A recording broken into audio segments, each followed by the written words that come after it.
ગુજરાતી ફિલ્મના ચાહકો માટે આનંદના સમાચાર છે કે વધુ એક ગુજરાત ફિલ્મ આવનાર દિવસોમાં સિનેમાઘરમાં જોવા મળશે। અમદાવાદ ખાતે ભામાશા એન્ટરટેનમેન્ટ પ્રસ્તુત આગામી ગુજરાતી ફિલ્મ છન છનનું આજે ભવ્ય ખાતમુહૂર્ત કરવામાં આવ્યું છે। આ ફિલ્મ એક અનોખા સોશિયલ હોરર ડ્રામા વિષય પર આધારિત છે, જે ગુજરાતી સિનેમામાં પ્રેક્ષકોને એક નવો જ અનુભવ કરાવશે।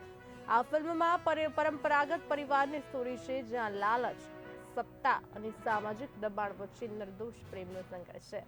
એક યુવાન દંપતીના લગ્ન બાદ પરિવારમાં આવતા તણાવ અને ત્યારબાદ ઘટતી રહસ્યમય ઘટનાઓ આ ફિલ્મનું મુખ્ય આકર્ષણ છે। ત્યારે આ ફિલ્મની પટકથા જાણીતા કલાકાર અને લેખક ચેતન દહિયા દ્વારા લખવામાં આવી છે। ફિલ્મનું સંગીત ડીજે ક્વિડ દ્વારા આપવામાં આવશે।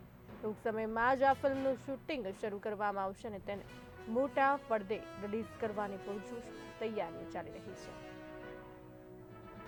આ ફિલ્મમાં લીડમાં છું અને મારી સાથે સંજય પણ છે, મારી સાથે કિંજલ રાજપ્રિયા પણ છે, મારા કો એક્ટર્સ છે અને આઈ એમ રિયલી હેપી કે હું આ પ્રોજેક્ટ કરી રહી છું અને બહુ સુંદર સ્ટોરી છે, બહુ સુંદર મજાની પિક્ચર બનાવી રહ્યા છે।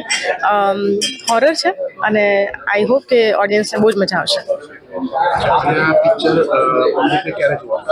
આ પિક્ચર લગભગ દિવાળી પછી ડેફિનેટલી લોકોને જોવા મળશે એન્ડ હજી આવતીકાલથી આનું શૂટ સ્ટાર્ટ થાય છે, તો totally depend on director and production કે ક્યારે રિલીઝ કરશે।